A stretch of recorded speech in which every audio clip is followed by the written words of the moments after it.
donc au mois de mai, Oui. j'ai interviewé Claire Tixer, qui travaille dans l'association américaine Center for Constitutional Rights, donc qui milite pour que Donald Rumsfeld soit jugé pour torture.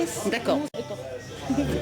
À quel titre tu l'as interviewé? Au titre de Liberté Culture, par rapport à la peine de mort?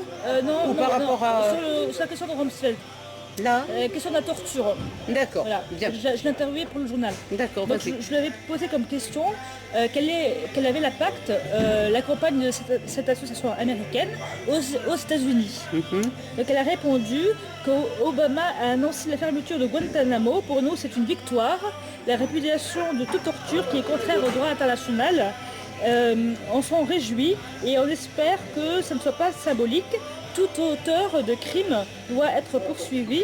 On espère qu'il y aura des poursuites contre Rumsfeld. Et donc moi j'ai posé comme question, comme le Sénat américain a établi un rapport critiquant, donc disant que Rumsfeld était coupable de torture, je voulais savoir si ça aurait on va dire une suite. Elle dit le rapport du Sénat, c'est un document officiel détaillé sur Rumsfeld, mais il faut une volonté politique. Et c'est ça qui manque. Et le problème, c'est que alors jusqu'à maintenant, Obama n'est pas très chaud pour qu'il y ait un procès par rapport à cela. En avril 2007, il a déclaré que ceux qui avaient déclaré le droit devront répondre de leurs crimes, mais il ne faut pas regarder en arrière. D'accord. Voilà. Donc elle dit le problème, c'est que l'impunité encourage d'autres crimes. D'autres gens vont dire que c'est pas grave. Oui, si c'est pas puni, s'il n'y a pas de... C'est pas grave sur torture puisque ça ne sera pas puni. On me dit rien, donc je recommence. Voilà. Et donc j'avais posé comme question parce qu'en fait ce qui s'est passé, c'est que je t'explique un peu, un truc juridique. Lorsque Rumsfeld est venu en France, a posé ses pieds en France, il existe ce qu'on appelle la compétence universelle. Alors je t'explique ce que c'est que la compétence universelle. Ça veut dire, alors ça dépend des domaines, notamment de la torture. C'est-à-dire en France, quelqu'un qui a été torturé, même si ça a été, je sais pas moi, en Égypte, par exemple, quelqu'un, je te donne un exemple au hasard, quelqu'un qui a été torturé en Égypte, imagine-toi, si son auteur, la personne qui l'a torturé se trouve en France, il peut porter plainte contre cette personne-là, même si cette personne-là n'est pas française, et même si la victime n'est pas française.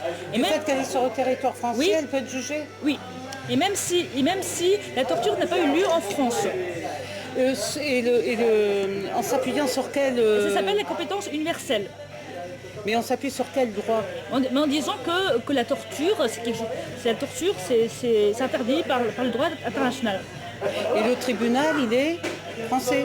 Oui, un tribunal français peut poursuivre quelqu'un. D'accord, avec une juridiction française. Peut poursuivre quelqu'un qui a torturé, même s'il n'est pas français et même si ça n'a pas lieu en France. Et... Oui, bon. Donc c'est ce qu'on appelle la compétence universelle. Ce qui fait que lorsque Rumsfeld a mis ses pieds ici, en France, oui, les associations de défense des droits de l'homme ont poursuivi. D'accord. En disant il a torturé et tout ça. Ok. Voilà, l'histoire. Mais le problème c'est que la France, évidemment, au niveau diplomatique, elle a eu peur. J'ai dit, dis donc, la France, oh là là, les États-Unis, il ne va pas avoir des problèmes. Et donc j'ai posé la question, pourquoi est-ce qu'ils ont cherché à...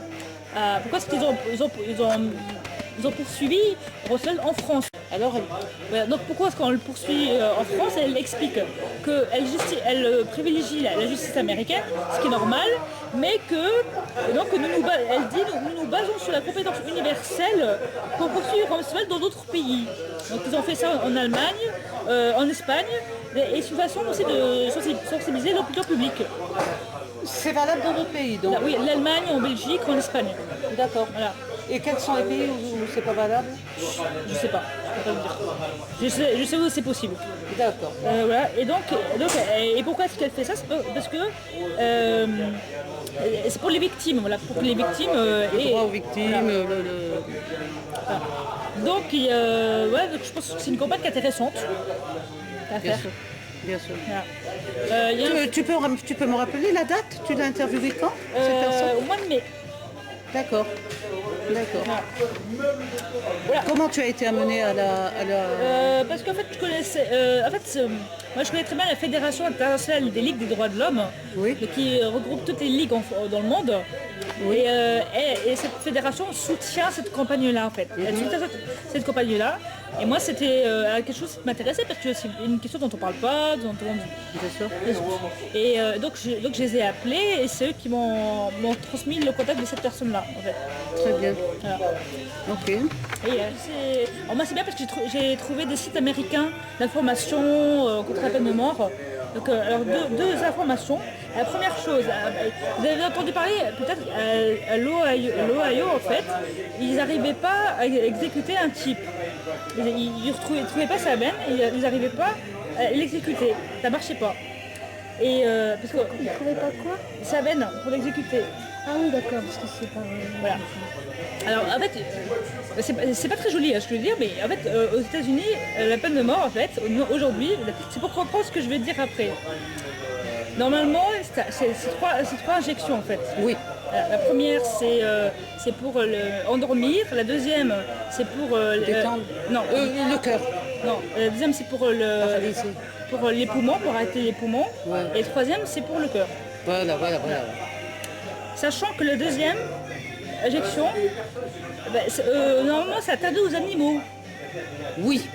C'est une injection qui est interdite aux animaux, parce que ça fait souffrir les animaux. Mais c'est autorisé sur l'être humain, pour dire. Donc l'Ohio, comme ils ont eu des problèmes, donc maintenant, c'est plus 3 injections, c'est une.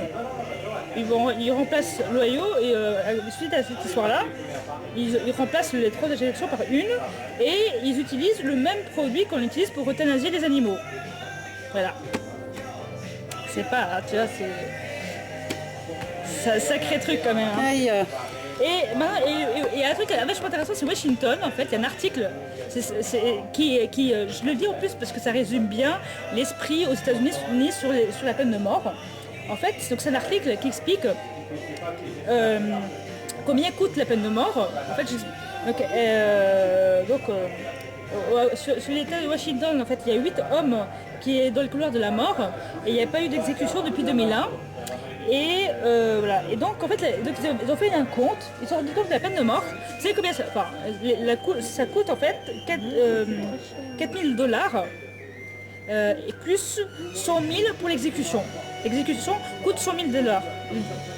Une personne pour l'exécuter, ça coûte 100 000 $. Et donc, ils se sont rendus compte que maintenir quelqu'un en vie, à vie, la prison à vie, ça coûtait moins cher que la peine de mort. Donc, il y a des gens qui demandent à ce qu'on abolisse la peine de mort aux États-Unis. Et en fait, la crise économique, c'est une des conséquences aux États-Unis, c'est qu'il y a 10 États aux États-Unis qui songent à abolir la peine de mort pour des raisons économiques. D'accord. Parce qu'ils se disent ça fait des économies. Voilà.